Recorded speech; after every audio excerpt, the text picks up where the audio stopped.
Esto es El Mundo Ahora de France 24. Vamos con las noticias. Hamás anuncia que entregará a Israel los cuerpos de 2 rehenes más en las próximas horas. Desde el lunes transfirió 8 cadáveres, aunque Israel denunció que uno de ellos no corresponde a ningún rehén.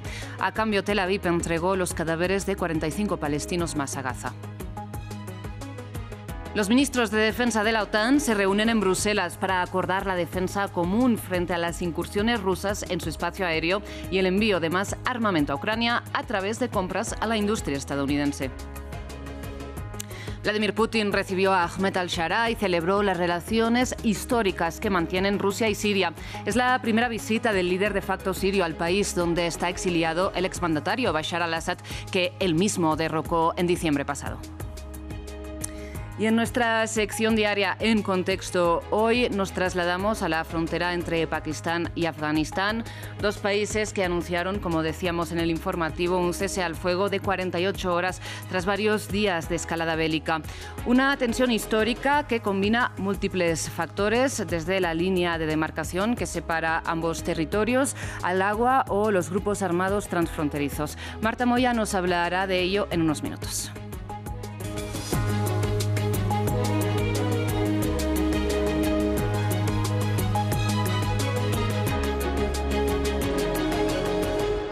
Iniciamos las noticias en la Franja de Gaza. Hamás se ha comprometido a transferir a Israel 2 muertos más en las próximas horas. Un anuncio después de la entrega anoche de 4 cadáveres. Sin embargo, las autoridades israelíes señalaron que uno de los cuerpos que recibieron entonces no correspondía con ninguno de los secuestrados que el grupo palestino mantenía en el enclave, que, como saben, ha quedado reducido a las ruinas. Mientras tanto, a Gaza llegaron este miércoles otros 45 cuerpos de palestinos entregados por Israel. En medio del cese el fuego, Israel y Hamás devuelven cadáveres a la parte adversa. Los cuerpos de otros 45 palestinos muertos detenidos por Israel llegaron a la Franja de Gaza. Allí, expertos forenses empezaron a identificar los restos de los primeros 45 entregados el día anterior bajo el acuerdo pactado la semana pasada. Y mientras tanto, en la Cisjordania ocupada, un grupo de palestinos excarcelados de territorio israelí reciben atención médica, algunos con urgencia debido a los fuertes dolores de costillas rotas. Esto indica que estos pacientes fueron sometidos a palizas severas, lo que refleja la magnitud de la violencia. Las fracturas en la caja torácica indican un fuerte golpe y lesiones graves por parte de los guardias de la prisión del ejército de ocupación. De otro lado, en Israel, familiares esperan ansiosos que Hamás entregue los cuerpos de los rehenes fallecidos en cautiverio. Hasta este martes, solo 8 de los 28 restos pendientes habían regresado a territorio israelí, pero según el gobierno, uno de ellos no corresponde a ninguno de los secuestrados. Hamás también liberó otro cuerpo durante la noche y tras el debido proceso de identificación se confirmó que no se trata de un rehén. No cederemos en esto y no escatimaremos esfuerzos hasta que nuestros rehenes caídos regresen, hasta el último. La demora en dicha entrega oscurece la perspectiva de una paz duradera. Y este martes, el Comité Internacional de la Cruz Roja indicó que devolver los cadáveres desde Gaza tomaría más tiempo de lo previsto debido al nivel de destrucción del enclave palestino. Precisamente que Hamás no haya entregado todavía todos los cuerpos de los rehenes es el argumento que esgrime Israel, como veíamos, para permitir la entrada de 300 camiones de ayuda al día y no 600 como reclama Naciones Unidas. El jefe de la ONU para temas humanitarios pidió este miércoles la apertura inmediata de todos los cruces de entrada a Gaza. Y es que el paso de Rafah, situado entre Egipto y el enclave, pero controlado por Israel, permaneció cerrado este miércoles, mientras el ministro de Defensa israelí advirtió que cualquier persona que cruce la llamada línea amarilla, donde permanecen las tropas israelíes en Gaza, será objetivo militar. En paralelo, en Israel, el primer ministro Benjamin Netanyahu testificó ante la Corte una vez más por uno de los 3 casos en que está acusado de corrupción. Sin embargo, ocupar el cargo mientras el país está en estado de emergencia le confiere de momento inmunidad. Un equilibrio que aprovechan las fuerzas más extremistas de su gabinete, que han amenazado, como saben, constantemente con romper la coalición si Netanyahu detiene la guerra en la Franja de Gaza. Bien, en este contexto, el pasado lunes, recordemos, el presidente de Estados Unidos, Donald Trump, pidió al presidente de Israel, Isaac Herzog, que indulte al primer ministro. Netanyahu no solamente afronta cargos en la Corte Penal Internacional, el otro frente está en sus propios juzgados. Así, el primer ministro volvió a sentarse en el banco de acusados por supuesto abuso de confianza, soborno y fraude en 3 casos diferentes. Un juicio que se remonta al año 2020 y que le puede acarrear más de 10 años de prisión. Sus partidarios piden el indulto, al igual que su denominado mejor amigo en la Casa Blanca. El presidente Trump sabe quién es el primer ministro. No tuvo ni que pedírselo. A las puertas del edificio judicial, otro panorama. Varios manifestantes lo quieren entre rejas. Bibi está siendo juzgado por varios casos. Aunque el presidente Trump le pidió a nuestro presidente que lo exonerara de todos los delitos, sigue estando en un país democrático. Seguimos teniendo un sistema judicial y él sigue teniendo que responder ante la justicia por los delitos que ha cometido. Hay entre 6 y 8 casos que siguen abiertos y los podría ir mencionando, entre el soborno y los submarinos, y lo peor de todo, su traición, el del 7 de octubre y su cooperación con el Qatar Gate en el apoyo a Hamas. A pesar de su dolencia, el primer ministro ha pasado los últimos 2 días visitando a los rehenes liberados que permanecen en el hospital. Pero hay guerras que no le interesan y la judicial es una de ellas. Por ello, el primer ministro pidió, según la prensa local, finalizar sus alegatos antes de tiempo por un supuesto resfriado. Petición que el juez aceptó. En noticias relacionadas, hubo protestas en Udine ayer por la noche y hoy en Valencia. En Italia y España, aficionados al deporte no quieren ver a equipos israelíes participando en competiciones globales ni regionales. En España, de hecho, 2 equipos de baloncesto ya han declarado que jugarán los partidos contra equipos israelíes a puerta cerrada para evitar altercados. Un cese el fuego que sigue vigente, pero los más de 67.000 muertos en Gaza siguen grabados a fuego en la conciencia de parte de la población mundial. Por ello, los eventos donde haya participación israelí no escapan de las protestas. La ciudad italiana de Udine vivió ayer enfrentamientos entre manifestantes y policía. 10.000 personas, según las autoridades, que armadas con banderas palestinas se congregaron a las afueras del estadio donde su selección nacional afrontaba un partido de clasificación para el Mundial de Fútbol 2026 contra Israel. No debería permitirse que esto ocurriera, ya que Rusia, Belarus e incluso Alemania en el pasado, Afganistán y Sudáfrica durante el apartheid fueron excluidos de competir debido a sus políticas. Entonces, ¿por qué aplicar un doble rasero a 2 países? No queremos acoger al equipo de un país que ha cometido un genocidio. Hoy mismo en la ciudad española de Valencia, una escena similar. Centenares de personas gritaron contra el Hapoel de Tel Aviv, equipo de baloncesto que se debe enfrentar mañana al Valencia Basket. Como ya ha pasado otras veces en la historia, lo mínimo sería no dejar participar en competiciones internacionales a los equipos de un país que están cometiendo un genocidio sobre otro. A ello se suma la decisión de 2 equipos españoles participantes en ligas europeas, el Laguna de Tenerife y el Manresa, que decidieron jugar sus respectivos partidos contra equipos israelíes a puerta cerrada, o la decisión del Fútbol Club Barcelona de básquet de negarse a brindar sus instalaciones para enfrentamientos de equipos israelíes. Así, el deporte se encuentra actuando de estandarte contra la guerra de Gaza, ahora en pausa. El último gran evento que tuvo lugar en España, la Vuelta Ciclista, fue escenario de fuertes enfrentamientos. En cuanto al mundo cultural, tampoco queda exento. Uno de los grandes certámenes musicales de Europa, Eurovisión, corre peligro de desbandada de países si Israel decide participar en la siguiente edición. Cambiamos ahora de información. Afganistán y Pakistán han acordado una tregua después de días de mortíferos enfrentamientos. Sin embargo, a esta hora es incierto quién dio el primer paso hacia el cese el fuego, ni tampoco si hay una duración acordada. Y es que mientras el gobierno pakistaní aseguró que fue una petición de los afganos y que la tregua rige al menos 48 horas, el portavoz de los afganos afirmó que se debió a la insistencia de los pakistaníes y no determinó un marco temporal. En todo caso, además de los combates en puestos fronterizos de los últimos días, Pakistán acusa a Afganistán de albergar a grupos armados que han incrementado los ataques contra el territorio pakistaní desde el regreso de los talibanes al poder. Una acusación que el gobierno de Kabul rechaza mientras señala a Pakistán de atacar objetivos civiles. Los ministros de defensa de los países miembros de la OTAN se han reunido para impulsar un proyecto de defensa propio en respuesta a las violaciones de su espacio aéreo que atribuyen, como saben, a Rusia. Por otro lado, una vez más, también reafirmaron su persistente apoyo a Ucrania. Nuestra corresponsal en Bruselas, Esther Herrera, nos amplía.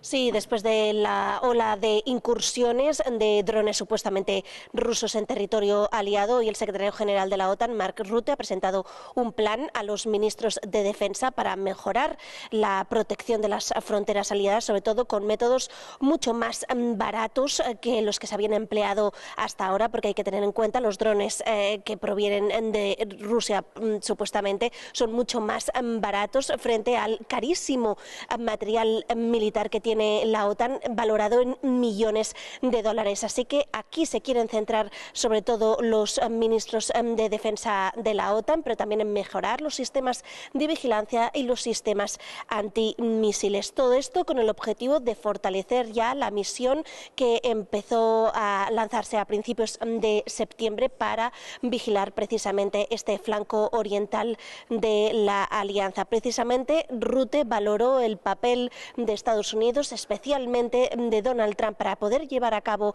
esta nueva iniciativa para proteger este flanco oriental, porque considera que fue clave su papel en la última cumbre de la OTAN, en que se aumentó el gasto un 5% del Producto Interior Bruto de los países aliados. Este fue el compromiso. A pesar de todo, Rutte no ha querido entrar en la polémica, preguntado sobre las amenazas de Donald Trump a España, que fue el único país que dijo que no va a necesitar llegar a este 5% para llegar a sus compromisos con la OTAN. Donald Trump ha amenazado a España con imponer aranceles si no aumentaba el gasto al 5% de su Producto Interior Bruto. Rutte ha insistido en que España apoyó el plan sin entrar en más detalles.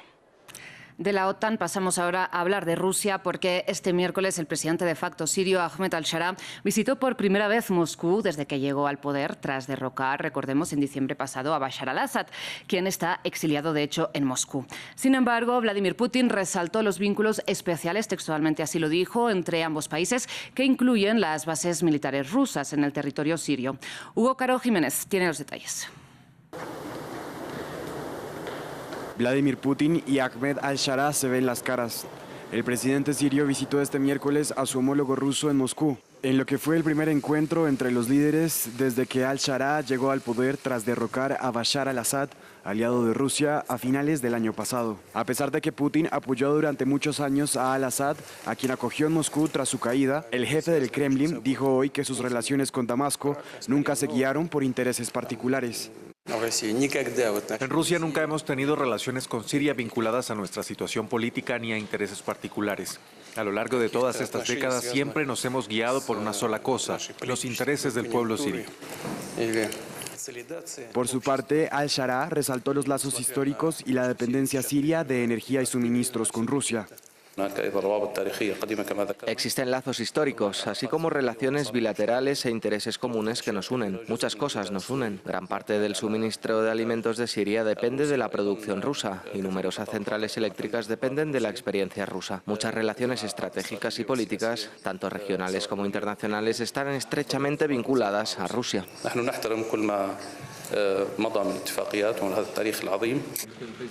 Luego del colapso de al-Assad, Putin llamó en febrero al líder sirio y le reafirmó el apoyo ruso a la estabilidad siria, una postura pragmática y formal que busca zafarse del vínculo entre el jefe del Kremlin y el derrocado expresidente sirio. A continuación, en contexto.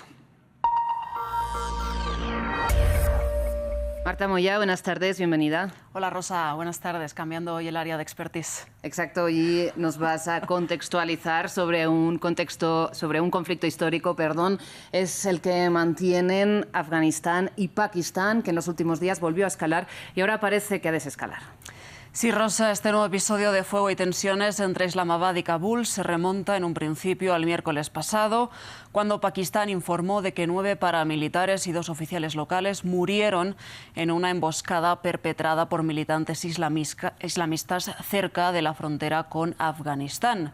Un día más tarde, el jueves, hubo una explosión en la capital afgana que los talibanes, el gobierno de ese país, atribuyó a su vecino Pakistán. Y la cosa ya escaló más el día 10 de octubre, con acusaciones cruzadas y fuego en casi toda la línea de frontera, que habrían dejado al menos 12 afganos muertos y más de 100 heridos, y varias docenas de militares pakistaníes también muertos. Veamos cómo se defendían las partes al respecto.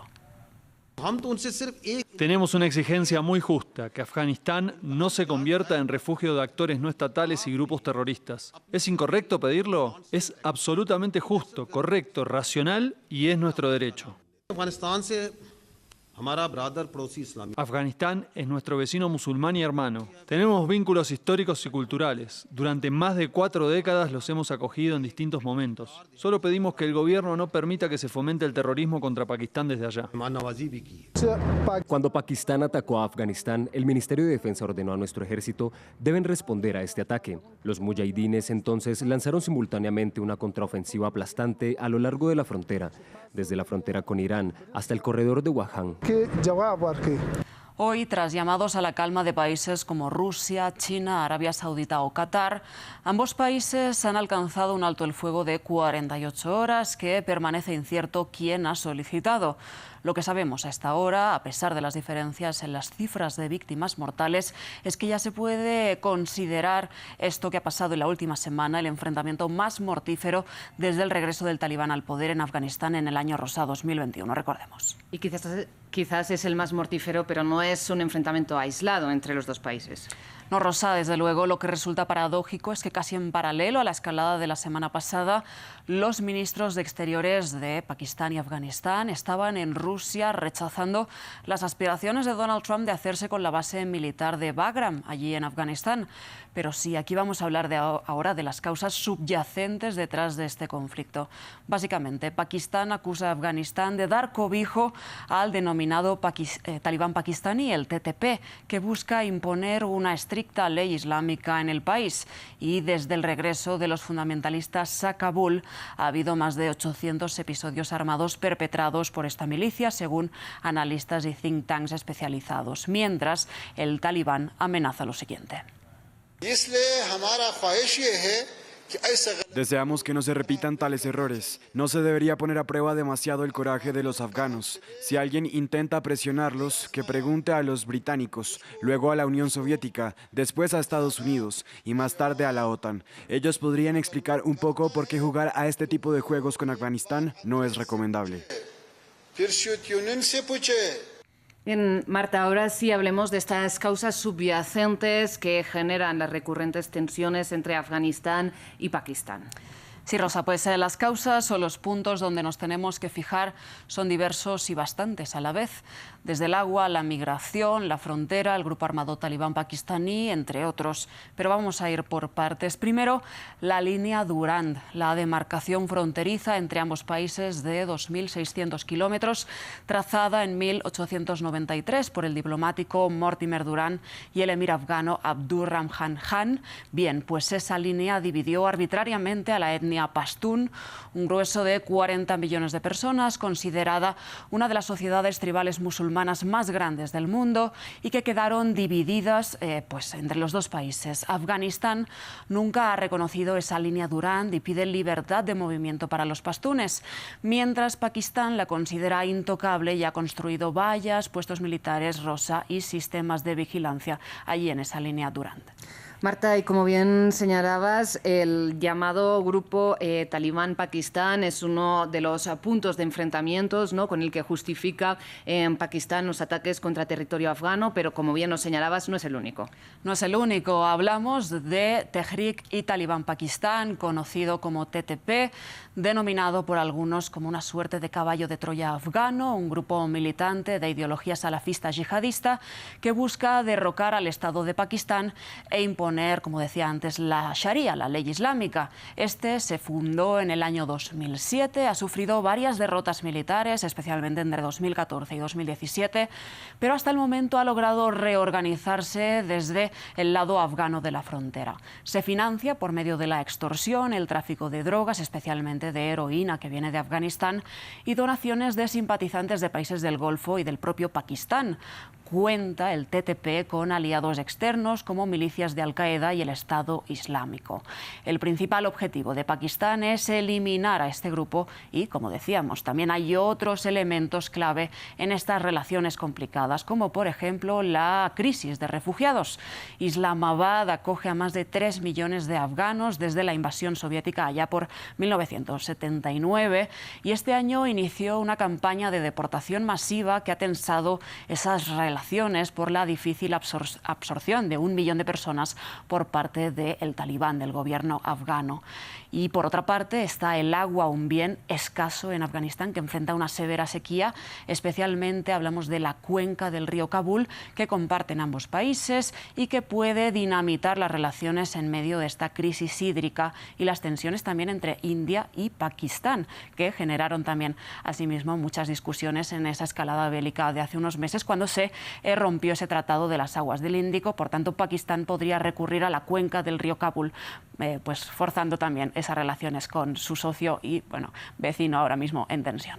Marta, precisamente India puede entrar, ¿no?, a jugar un rol precisamente en este enfrentamiento entre Afganistán y Pakistán, porque por su enemistad histórica con Pakistán se ha medio aliado con Afganistán, mientras que Arabia Saudita ha firmado un tratado de defensa recientemente con Pakistán. ¿Cómo puede moverse este mapa de alianzas geopolítico en la región? Sí, Rosa, es bien interesante este tema. Antes, no obstante, vamos a mencionar las relaciones comerciales entre ambos países, un comercio bilateral que ha caído a los 800 millones de dólares por los cierres fronterizos y que ha mermado el tránsito, por ejemplo, de frutos secos, alfombras o minerales afganos, así como de medicinas, textiles o petróleo pakistaní. Esto, asimismo, afecta a esas relaciones regionales. Por supuesto, como decías, India, en un claro posicionamiento contra su enemigo histórico Pakistán, se puso del lado del talibán. Veamos. La India está plenamente comprometida con la soberanía, la integridad territorial y la independencia de Afganistán. Una cooperación más estrecha entre nosotros contribuye a su desarrollo nacional, así como a la estabilidad y a la resiliencia regional. Para reforzarlo, me complace anunciar hoy la elevación de la misión técnica de la India en Kabul al rango de embajada de la India.